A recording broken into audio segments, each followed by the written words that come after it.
Let's talk about an idea. What if our entire economy wasn't just built on profit, but on purpose? Today, we're diving into a really fascinating model designed to do exactly that. It's called Karmanomy, basically an economy of goodness.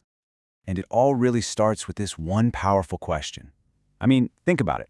What if the systems that run our world, our economies, our policies, valued things like kindness and helping your community just as much as they value, technical skill or financial success? That's the core challenge Karmanomy is trying to solve. Because here's the strange situation we find ourselves in, right? We have incredible wealth, incredible technology, but at the same time, we're seeing growing inequality and this deep feeling of disconnect. The argument here is that our problem isn't a lack of stuff, it's a lack of a shared purpose. So, to really get a handle on the solution, we first need to talk about the problem, specifically how we measure success right now. It's time to look past old metrics like GDP.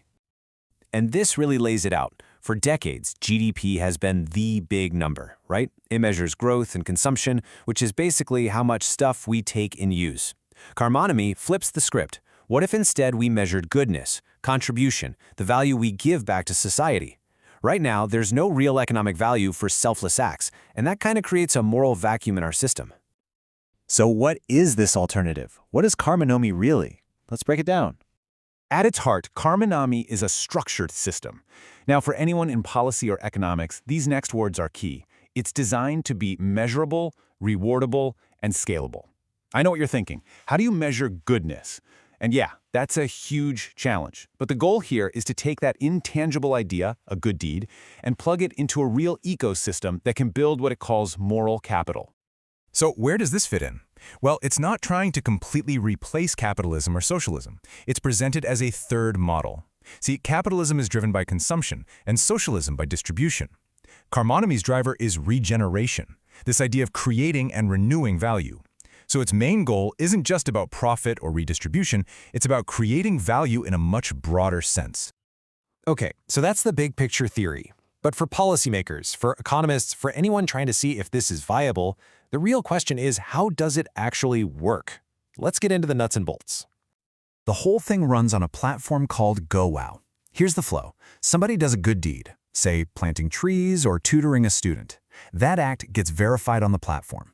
Once it's verified, they earn two things. First, WOW points, which represent their moral capital. And second, they might also earn WOW coins, which are actual financial incentives.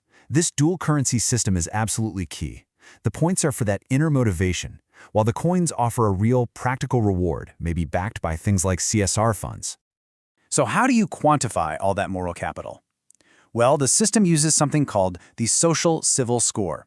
The easiest way to think about it is like a credit score, but for your social contribution. It gives us a standard way to measure the positive impact of a person or a company based on these 5 pillars: character, integrity, virtue, impact, and leadership. It literally makes goodness a measurable asset. And the whole thing is built on a tech platform they call Impact as a Service. Now, for anyone worried about accountability, this part is for you. It uses tools like blockchain to make sure everything is verified and legit. It's all about transparent dashboards for stakeholders. The entire system is built on what they call the 3 T's: transparency, trust, and transparency. Okay, a new economic model sounds cool, but it's only useful if it can actually plug into the world we have now. So how does Karmanomy connect with existing policies and business structures? The idea here is to enhance current programs, not totally replace them. It gives a measurable framework for corporate social responsibility, potentially turning it from just a cost into a real value creator. It lines up perfectly with things like extended producer responsibility, or EPR, and circular economy goals by rewarding positive actions. It even floats new ideas like social advertising, where marketing money could fund social projects instead of just buying ads. And this quote really sums up the ambition behind it all. It's about getting companies to move beyond just ticking a box for CSR.